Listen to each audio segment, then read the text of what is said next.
अगर आप mutual funds में इन्वेस्टमेंट कर रहे होगे और स्पेशली अगर आपकी इन्वेस्टमेंट एसआईपी या लंप सम फ्लेक्सी कैप फंड में होगी तो बहुत ज्यादा चांसेस है कि आप पारंपरिक फ्लेक्सी कैप स्कीम में इन्वेस्ट कर रहे होगे। मैं भी इस स्कीम में ऑलरेडी इन्वेस्ट कर रहा हूं एसआईपी के थ्रू और ये स्कीम फ्लेक्सी कैप में इंडिया की लार्जेस्ट स्कीम है, यानी सबसे ज्यादा फंड्स इस टाइम ये लोग मैनेज कर रहे हैं फ्लेक्सी कैप के अंडर। आज गाइस मैं बात करने वाला हूं पराग पारिक के अनलिस्टेड शेयर के बारे में और इसके ऊपर भी काफी मेरे को डिमांड काफी टाइम से आ रही थी कि सर पराग पारिक का जो अनलिस्टेड शेयर है आप उस पर भी एक डिटेल वीडियो बनाइए कि कंपनी क्या काम करती है, कंपनी कितना प्रॉफिट बनाती है। तो आज मैं आपके सामने वीडियो लेकर आ चुका हूं। सबसे पहले आप सभी का स्वागत है फाइनेंशियल अड्डा की एक नई वीडियो में। और वीडियो शुरू करने से पहले आप सभी से रिक्वेस्ट है, अगर आप चैनल पर पहली बार विजिट कर रहे हो तो चैनल को सब्सक्राइब करो, साथ में बेल आइकन जरूर दबाओ ताकि आने वाली वीडियोस की नोटिफिकेशन मिल पाए। तो चलिए दोस्तों आज की वीडियो शुरू करते हैं। आज हम लोग बात करने वाले हैं Parag Parikh financial advisory services limited के बारे में। सबसे पहले बात करते हैं अबाउट पीपीएफएएस यानी Parag Parikh financial advisory services limited, यानी जो आप पराग पारिक म्यूचुअल फंड की मैं बात कर रहा हूं यानी Parag Parikh asset management company की, उसकी जो पेरेंट कंपनी है वो है Parag Parikh financial advisory services limited, जिसको हम पीपीएफएएस के नाम से भी जानते हैं। अब ये कंपनी 1992 में फाउंड करी गई थी और ये leading Indian investment advisory firm है जो स्पेशलाइज्ड है पोर्टफोलियो मैनेजमेंट यानी पीएमएस में और साथ के साथ म्यूचुअल फंड्स इन्वेस्टमेंट में। और PPFAS asset management private limited as of February 2025 it manages over 1 lakh crore in AUM, यानी एसेट अंडर मैनेजमेंट की अगर मैं बात करूं तो 1 लाख करोड़ से भी ज्यादा का अमाउंट ये लोग मैनेज कर रहे हैं। और इनकी फ्लैगशिप स्कीम है फ्लेक्सी कैप फंड, जो मैंने वीडियो के स्टार्टिंग में बताया कि अगर कोई फ्लेक्सी कैप फंड में इन्वेस्ट कर रहा होगा तो चांसेस है कि वो पराग पारिक फ्लेक्सी कैप फंड में जरूर इन्वेस्ट कर रहा होगा। स्कीम ने बहुत ही अच्छी परफॉर्मेंस दिखाई है अपने लास्ट कुछ सालों में और बहुत ही अच्छे तरीके से मैनेज करी गई है। और इवन मार्केट में जब जब बहुत ज्यादा वोलेटिलिटी देखने को मिली है इस स्कीम ने बहुत ही बढ़िया उस टाइम रिटर्न दिखाया और बहुत ही कम ये फंड गिरता है, तो ये चीज की तारीफ है इनकी। उसके बाद बात करूं कंपनी के जो अर्निंग्स है वो बेसिकली मैनेजमेंट फीस से आती है, यानी एक्सपेंस रेशियो ये जो चार्ज करते हैं उसके थ्रू यहां पर कंपनी अर्न करती है। तो ओवरऑल इस तरह का इनका पूरा बिजनेस मॉडल है।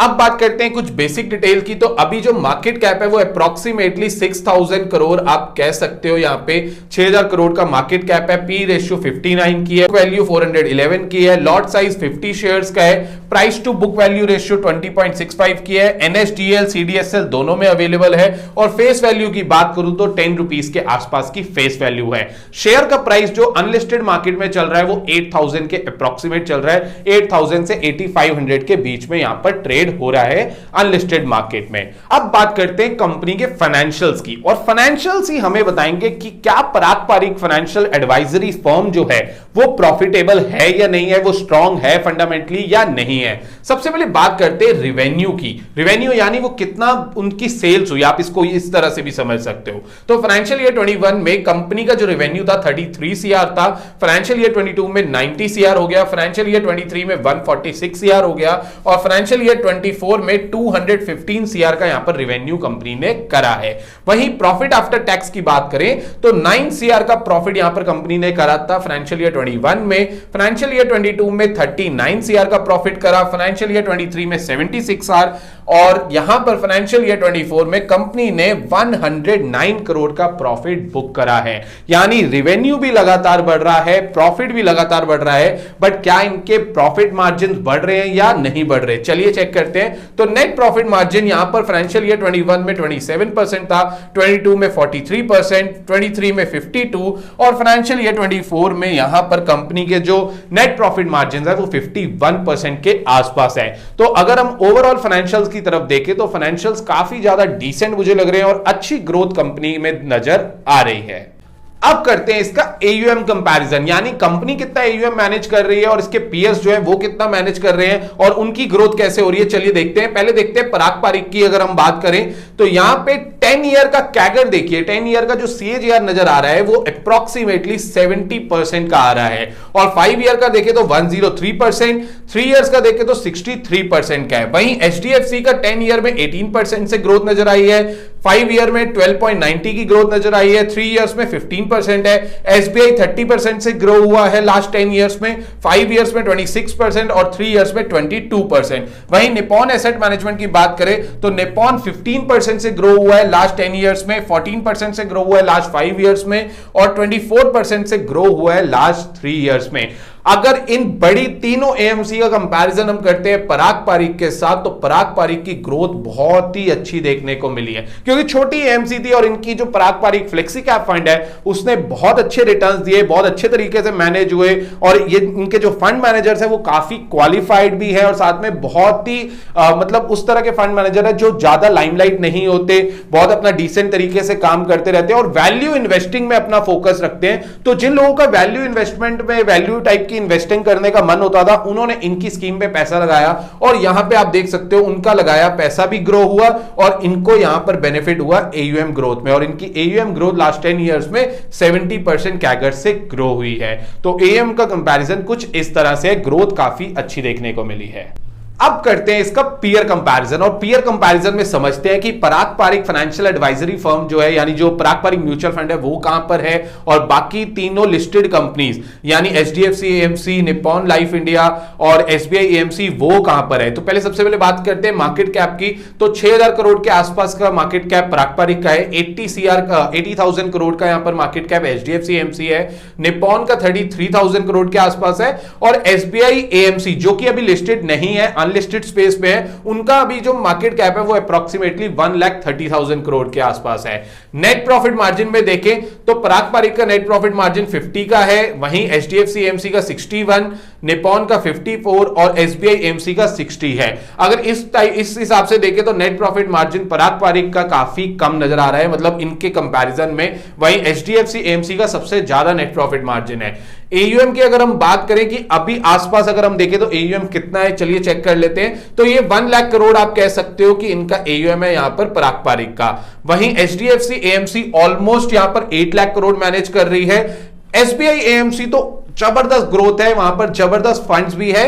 SBI यहां पर 10 लाख करोड़ से भी ज्यादा रुपीस मैनेज कर रही है, और यहीं पे 6 लाख करोड़ के आसपास, ये मैं अप्रोक्सीमेट नंबर्स ले रहा हूं, ये जो यहां लिखे हैं मैं वो नहीं एग्जैक्टली बोल रहा, मैं आपको आइडिया दे रहा हूं कि HDFC AMC 8 lakh crore manage कर रही है, SBI AMC 10 लाख करोड़ से भी ऊपर यानी 11 लाख करोड़ के आसपास मैनेज कर रही है, 6 लाख करोड़ मैनेज कर रही है यहां पे निप्पॉन AMC, वहीं जो हमारी पराग पारीख AMC है वो मैनेज कर रही है 1 लाख करोड़ के आसपास।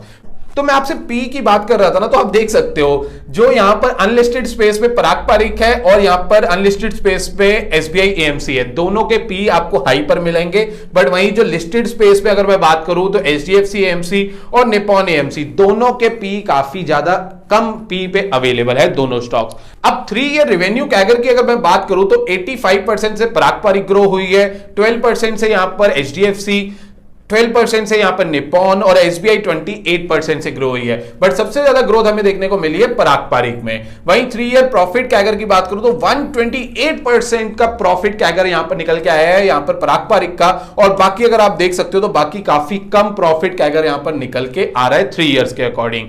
तो ओवरऑल अगर मैं कंपैरिजन करूं तो देखिए ये जो बाकी AMCs है इनके साइजेस काफी बड़े हैं, ये कोई छोटी मोटी AMCs नहीं है, टॉप AMCs है। तो मैं जो पराग पारीख की बात कर रहा हूं वो अपने लेवल पे काफी अच्छा काम कर रही है, उनकी जो आइडियोलॉजी है, उनका जो इन्वेस्टिंग का माइंडसेट है वो थोड़ा सा अलग है, इन AMCs का माइंडसेट थोड़ा अलग है, तो सबका अलग अलग नजरिया है काम करने का। बट अगर मैं बात करूं कि क्या सस्ता है क्या महंगा है, तो अगर आप देख सकते हो HDFC AMC और Nippon AMC as per price to earning तो वो यहां पर सस्ता मिल रहा है और वो लिस्टेड कंपनीज है। जो अनलिस्टेड स्पेस में पराग पारीख है और SBI वो उससे महंगा मिल रहा है, एक तरह से ये भी है। बट यहां पर आपको और भी चीजें देखनी है, खाली पी के अकॉर्डिंग भी आप डिसीजन नहीं ले सकते। अगर पी महंगा है तो वहीं वो अपनी ग्रोथ भी दिखा रहा है, तो वहां पर पी को वो जस्टिफाई भी कर रहा है। तो ये था यहां पर कंपैरिजन पीयर्स का। अब आगे बढ़ते हैं और बात करते हैं कुछ की हाइलाइट्स की, और इसको ध्यान से समझना। सबसे पहले बात करते हैं कि ये जो कंपनी है पराग पारीख म्यूचुअल फंड या पराग पारीख फाइनेंशियल एडवाइजरी फर्म जो है पेरेंट कंपनी, वो यहां पर मैनेज कर रही है 1 लाख करोड़ प्लस AUM, और इनका जो लार्जेस्ट फंड है वो है फ्लेक्सी कैप फंड।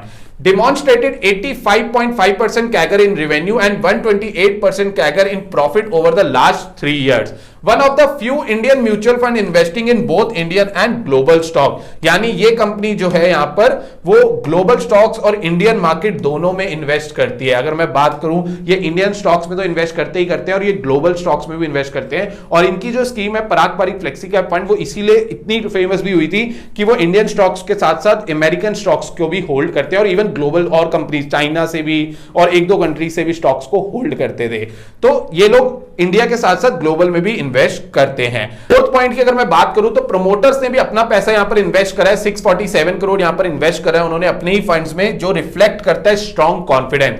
और इन्होंने अचीव करा है 92.85% year on year AUM growth in financial year 24 with just 6 scheme, यानी सिर्फ और सिर्फ 6 स्कीम से इतनी जबरदस्त ग्रोथ दिखाई है। तो इनके लिए एक बात तो कहनी पड़ेगी, ये AMC अपने आप में बहुत बढ़िया भी है। आगे बात करते हैं पॉजिटिव पॉइंट की, और पॉजिटिव और नेगेटिव जानना बहुत जरूरी होता है। मैं हमेशा कहता हूं कंपनी के पॉजिटिव तो देख ही रहे हो तो नेगेटिव भी जरूर देखा करो। सबसे पहले बात करते हैं पॉजिटिव की, तो strong long term performance with consistent fund out performance. यार देखो, इस बात की तारीफ तो होगी ही होगी, क्योंकि मेरा भी पैसा पराग पारिक फ्लेक्सी कैप में जाता है और एक बात तो है कि इनकी कंसिस्टेंट परफॉर्मेंस है, लॉन्ग टर्म परफॉर्मेंस बहुत अच्छी है और इन्होंने आउट परफॉर्मेंस तो किया ही किया है। Diversified portfolio with Indian and global exposure, यानी इंडिया के साथ साथ ग्लोबल एक्सपोजर भी इन्होंने लिया हुआ है, तो डाइवर्सिफाइड पोर्टफोलियो बन जाता है। High promoter investment signal confidence and alignment with investor, और प्रमोटर्स भी अपना पैसा इन्वेस्ट करते हैं तो कहीं ना कहीं हेल्प करते हैं, एक तरह से कॉन्फिडेंस बिल्ड होता है। और rapid AUM growth despite a limited number of scheme, और कम स्कीम्स में भी इन्होंने बहुत ज्यादा ग्रोथ दिखाई है, तो ये भी एक इनके लिए काफी प्लस पॉइंट है और इनके लिए पॉजिटिव पॉइंट बन जाता है। बट अब आ जाते हैं नेगेटिव साइड में, आओ नेगेटिव साइड भी चेक कर लेते हैं। और नेगेटिव साइड में सबसे पहले बात करते हैं हाई पी रेशियो। मैंने आपको पहले ही बता दिया था कि पी रेशियो थोड़ी सी हाई है, सजेस्टिंग पॉसिबल ओवर वैल्यूएशन, यानी थोड़ा सा मैंने आपको कहा कि कंपनी का जो स्टॉक है वो अभी ओवर वैल्यूड थोड़ा बहुत है, बट उसकी ग्रोथ भी उसको थोड़ा बहुत जस्टिफाई करती है। आगे बात करेंगे dependence on flexi cap fund for major AUM contribution increases concentration risk. Concentration risk का क्या मतलब होता है? कंसंट्रेशन रिस्क का मतलब यह है 1 लाख करोड़ में से ऑलमोस्ट 80-90 लाख जो करोड़ का फंड है वो एक ही स्कीम में है, फ्लेक्सी कैप स्कीम में। कल को कुछ उसी स्कीम में प्रॉब्लम आई तो पूरी AMC को दिक्कत आ सकती है, तो ये कंसंट्रेटेड यहां पर रिस्क अवेलेबल है, तो कंपनी को इसके ऊपर भी काम करना होगा। Limited schemes variety compare to larger competition, यानी कॉम्पिटिटर जितने भी हैं उसके अकॉर्डिंग अगर इनका कंपैरिजन करेंगे तो इनके पास बहुत लिमिटेड स्कीम्स है, बाकियों के पास तो भाई सब basket he full of schemes भरी हुई है। High market volatility could impact global investment, ये तो नॉर्मली है। सो ये है कंपनी के ओवरऑल, अगर मैं बात करूं कंपनी के नेगेटिव पॉइंट। अब बात कर लेते हैं शेयर होल्डिंग पैटर्न की तरफ भी थोड़ा सा देख लेते हैं कि कौन इसको ओन करता है। तो यहां पर आप देख सकते हो इसके पास, अब यहां पर आप देख सकते हो गीता पारिक जो है वो 75.35% होल्ड करते हैं। राजीव ठक्कर जी जो फ्लेक्सी कैप फंड को भी मैनेज करते हैं, फंड मैनेजर भी हैं, वो यहां पे 5.88% इस कंपनी का ओन करते हैं और अदर्स के पास यहां पे 18.77% की होल्डिंग अवेलेबल है। आई होप गाइज आज की वीडियो आप सभी को पसंद आई होगी, और अगर आपको वीडियो पसंद आई है तो अपने फीडबैक, अपने जो भी आपकी क्वेरी है आप कमेंट सेक्शन पे पूछ सकते हो। ओवरऑल पराग पारिक का जो कंपनी है, ओवरऑल कंपनी मुझे काफी पसंद है। आप इस स्टॉक को बाय करोगे या नहीं करोगे वो आपका डिसीजन होना चाहिए आपके प्रॉपर एनालिसिस के बाद। मैंने आपको एक बेसिक आइडिया दे दिया कि कंपनी क्या काम करती है, कंपनी का बिजनेस मॉडल क्या है, कंपनी कितना रेवेन्यू कर रही है, कितना प्रॉफिट कर रही है, कौन इसको ओन करता है, ये सारी चीजें मैंने आज की वीडियो में आपको कवर करके दे दी है। अब खरीदना है और कितनी वैल्यूएशन पे आप खरीद रहे हो ये काम है आपका, तो वैल्यूएशन करने का भी काम आपका है, तो प्रॉपर एनालिसिस करो फिर ही कोई स्टॉक को परचेस करो। और अब जाते जाते मैं बोलना चाहूंगा कि अगर आपकी अनलिस्टेड शेयर से रिलेटेड कोई क्वेरी है तो इस नंबर पे व्हाट्सएप कर सकते हो, कॉल मत करना, हम लोग कॉल पिक नहीं करते। 8882595299 इस नंबर पे व्हाट्सएप करके अपनी क्वेरी पूछ सकते हो। और अगर आप हमारा अनलिस्टेड शेयर का व्हाट्सएप चैनल ज्वाइन करना चाहते हो तो उसका लिंक डिस्क्रिप्शन में भी है, या आप इस नंबर पे व्हाट्सएप कर देना, हम आपको उसमें ज्वाइन कर देंगे। और रिक्वेस्ट है आप हमारा free Telegram channel, free WhatsApp group, हमारे अनलिस्टेड के अलावा भी ग्रुप्स है वो भी ज्वाइन कर सकते हो। हर जगह आपको नॉलेज दी जाएगी, कहीं पे भी आपको कोई टिप्स वगैरह, हम इन सब में कोई काम नहीं करते। हमारा सिर्फ और सिर्फ एक ही मकसद है, आपको एजुकेट करना, आपको नॉलेज शेयर करना। कभी भी हम आपको टिप्स देते हुए नजर ही नहीं आएंगे मार्केट पे, और हम लोग आपको सिर्फ नजर आएंगे अच्छी एजुकेशन देते हुए, नॉलेज शेयर करते हुए, और अगर आपकी कोई क्वेरीज होगी उसको सॉल्व करते हुए। आई होप आज की वीडियो अच्छी लगी होगी। अगर वीडियो अच्छी लगी है तो कमेंट जरूर करना, और किस अनलिस्टेड शेयर पर आप वीडियो देखना चाहते हो एक बार कमेंट करके मेरे को जरूर बताएं। आज की वीडियो के लिए इतना ही, मिलते हैं आप सभी के साथ नेक्स्ट वीडियो में। नमस्कार।